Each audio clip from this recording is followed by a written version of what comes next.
Vous êtes concentré avec vos deux doigts, vous essayez de donner beaucoup de plaisir en doigt. Mais sur son visage, vous voyez qu'elle a pas plus de plaisir que ça. Voire pire, elle a l'air inconfortable ou d'avoir mal. Le point G, c'est une zone qui s'éveille. Et ça, on n'en parle pas assez. Je vais vous aider dans cette vidéo à identifier quel est le degré d'éveil du point G que vous avez en face de vous, que ce soit le vôtre ou celui d'une partenaire. Et ensuite, comment aller l'activer pour lui donner beaucoup de plaisir. Alors déjà, il y a des bases de départ qui sont super importantes pour savoir comment s'occuper et prendre soin d'un point G. D'abord, l'hygiène. C'est important de ne pas avoir les ongles qui sont longs pour pas gratter la paroi vaginale et faire mal à l'intérieur. Lavez-vous les mains aussi. Les mains, ça peut être plus sale que des cuvettes de toilette. Vous n'allez pas les mettre à l'intérieur de quelqu'un sans les avoir lavées. Ensuite, la communication. Parlez pour deux choses. Parlez avant d'insérer ses doigts à l'intérieur de quelqu'un, c'est quand même la base. Mais aussi parlez pour que la personne, elle vous aide à adapter. Tous les points G ne sont pas pareils, c'est ce qu'on va voir. Donc demandez la pression, la direction, comment ça fait plaisir à la personne pour maximiser l'efficacité de ce que vous faites. Bah oui, on sort du mythe de la télépathie là. Même moi qui ai un point G, quand je suis en train de faire l'amour avec une meuf, je lui parle pour qu'elle me dise ce qui lui fait plaisir sur son corps à elle. Donc si même deux meufs qui ont un point G, elles ont besoin de parler, si vous êtes un mec, parlez encore plus. Le lubrifiant, souvent on l'oublie. Mettez pas vos doigts sans lubrifiant. C'est tellement plus agréable avec. Pour le confort, mais aussi pour ne pas blesser. Ce qu'il faut comprendre pour le point G, parce que très souvent on me dit mais pourquoi il y a besoin d'éveiller cette zone? Activer le plaisir du point G, c'est un peu comme apprendre à faire du vélo. Une fois qu'on sait faire du vélo, eh bien on s'en rappellera toujours très vite. On n'oubliera jamais comment on fait du vélo, même si on ne fait pas de vélo pendant 20 ans. Eh bien le plaisir du point G, c'est pareil. Une fois que cette zone elle est activée, que la connexion elle s'est faite dans le cerveau, même si on l'utilise pas pendant un certain temps, on pourra très vite la réactiver. Et comme le vélo, c'est quelque chose qui s'apprend. Et les gens vont plus ou moins vite dans l'apprentissage. La première question à se poser, c'est il en est où ce point G? Est-ce qu'il sait pas du tout faire du vélo? Est-ce qu'il sait faire du vélo avec des petits trous? Ou est-ce que c'est un expert qui fait du vélo de course? J'ai inventé une échelle pour ça, de 1 à 5. C'est l'échelle d'éveil du point G qui va vous permettre de localiser où se trouve votre point G. Maintenant, je vais vous expliquer en détail, puisque moi je suis passée par toutes les phases, sur mon corps et sur le corps de plusieurs partenaires, pour vous dire les sensations, pour vous aider à identifier et comprendre sur votre corps ou le corps de quelqu'un d'autre, à quel niveau vous vous trouvez. Parce que là, on va avoir des différences de sensations pour la personne à qui on touche le point G, mais on va aussi avoir des différences de sensations pour la personne qui est en train de le toucher. Donc donneur et receveur vont avoir des informations pour savoir quel est le degré d'éveil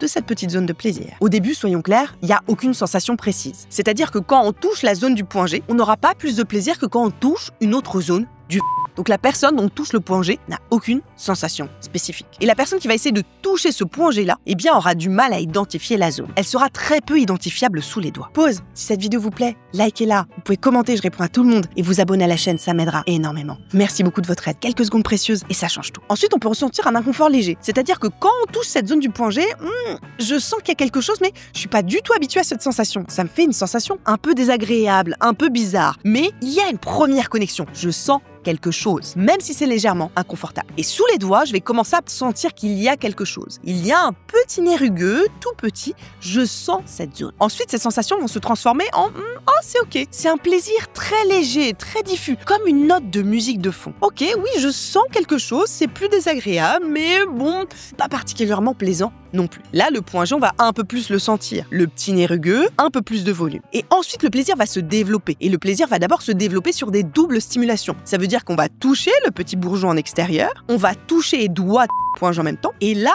on va se rendre compte que, oh, miracle, les sensations sont décuplées. Pendant qu'on touche mon petit bourgeon, si on stimule cette zone-là, j'ai des nouvelles sensations et je ressens du plaisir. Donc la double stimulation me fait du plaisir et je me rends compte que cette zone est une zone de plaisir. Là, on va vraiment pouvoir sentir le point G quand on va aller le chercher. Et plus on va le stimuler, plus on va voir que cette zone, elle est gonflée et elle est présente. Et enfin, quand la zone, elle est bien activée, même en isolation, je vais juste aller stimuler le point G, j'aurai un plaisir incroyable. Et quand quelqu'un ira toucher mon point G à ce moment-là, il sera bien identifiable facilement. Du coup, vous en doutez, parfois c'est dur de savoir où il est le point G. Et d'ailleurs, on dit point G, mais on cherche quelque part une zone G. C'est pas un point précis comme la glande de la prostate, c'est plutôt une zone qu'on va chercher. Elle est à 3 à 16 cm après l'entrée, d'accord, vers le haut. On peut la sentir sous les doigts parce que la zone, elle est un petit peu rugueuse. Et elle ressemble un petit peu au bout du nez. Et puis les sensations de la personne, si jamais elle a un niveau 4 ou un niveau 5. Si c'est sur votre propre corps, n'hésitez pas à bien aller explorer, à toucher pour identifier la zone et à appuyer pour dire tiens, est-ce que là ça me fait un peu plus de sensations? À gauche, à droite, au milieu, plus vers l'entrée, plus vers le fond. Je touche et j'appuie doucement avec ce mouvement-là pour identifier sur mon propre corps ma zone du point G et pouvoir ensuite la travailler et passer d'un point G peu éveillé à un point G incroyablement explosif comme un feu d'artifice. J'aime le point G, le mien et ceux de toutes mes partenaires.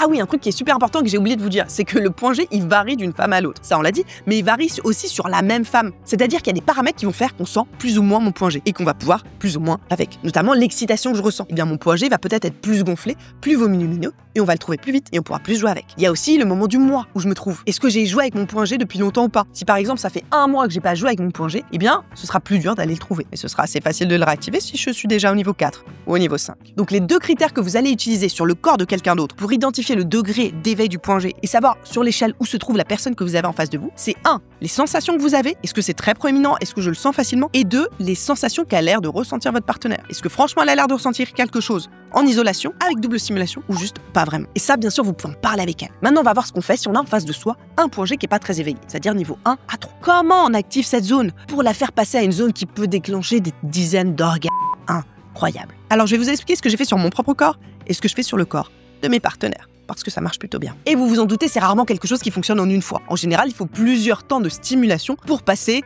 d'un 0 à un 5. Mais ça, ce temps, il va vraiment dépendre de chaque femme et de chaque point G. La première étape, toujours, ça va être de faire grossir le point G et d'engorger de sang la zone. C'est-à-dire qu'on va faire monter l'excitation au maximum et surtout, on va aller faire quoi? On va aller stimuler le petit bourgeon en externe. Mais oui, ce petit bouton du plaisir en externe, franchement, on l'utilise pas assez, alors qu'il va énormément aider dans les interactions qu'on va avoir ensuite avec le point G. Donc, vous caressez votre partenaire avec vos doigts, avec votre langue, ou même elle avec sa main, pour vraiment que l'excitation soit à son comble. Elle est au bord de la jouissance, elle est déjà très excitée, tout est gonflé. Vous voyez visuellement que c'est rouge, que c'est gonflé, que c'est engorgé. Là, c'est le bon moment d'aller à l'étape 2. Et ça, bien sûr, cette étape, vous faites aussi si c'est votre propre corps. Vous jouez d'abord beaucoup avec votre petit bourgeon externe avant d'aller explorer votre point G. L'étape 2, c'est d'aller justement commencer à toucher ce point G. Alors, avant d'insérer ses doigts à l'intérieur de la personne, bien sûr, on lui demande. On va ensuite commencer doucement à avoir des petits mouvements doux, comme ça.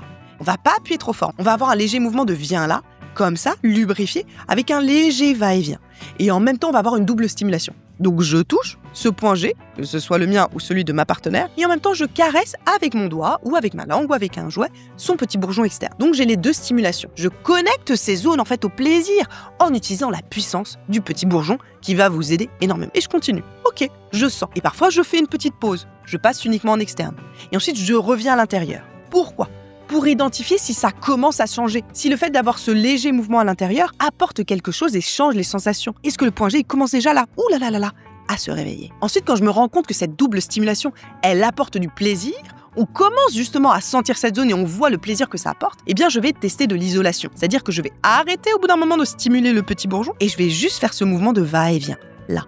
Et voir, est-ce que, oui, je ressens du plaisir ou pas. Et tant que je ressens pas du plaisir à ce moment-là, je retournerai sur des doubles stimulations, jusqu'à ce que la stimulation toute seule génère du plaisir. Et là, j'irai explorer encore plus, appuyer un peu plus fort, stimuler avec plus de va-et-vient, sentir la puissance et réussir peut-être à libérer un orgasme grâce à cette zone-là. En tout cas, à libérer le plaisir. Pour les membres Patreon, vous avez dans le bonus vidéo exclusif les meilleures positions pour faire ça, que ce soit sur votre corps ou le corps de quelqu'un. Et les jouets que vous pouvez aussi utiliser, parce que ça peut aider. Ah oui, il y a un truc qui me semble super important à préciser, c'est que sur les 3 premiers niveaux, souvent on peut faire mal. Parce que très souvent, quand on voit sa partenaire, et ça je le vois souvent dans les quelle je suis, quand on a une partenaire qui va pas être très réactive, eh bien on va vouloir appuyer plus, en se disant elle a pas l'air de réagir beaucoup, je vais appuyer plus. Et souvent finalement c'est un réflexe qui est contre-productif. Si ce point G là n'est pas très éveillé, eh ben on va pas trop appuyer dessus parce qu'on risque de faire mal. Là encore c'est super important de communiquer. On peut appuyer plus quand la personne en fait elle est habituée. Parce que souvent quand je suis dans des contextes où je fais l'amour avec plusieurs personnes, je vois qu'il y a des gens qui appuient trop, en se disant qu'en appuyant plus fort, ils vont faire plus de plaisir, ils vont réussir à faire réagir cette personne. Ça marche pas tout à fait comme ça. Et c'est là où je trouve que c'est très important de se rendre compte que parler très concrètement et avec des questions très précises, ça change tout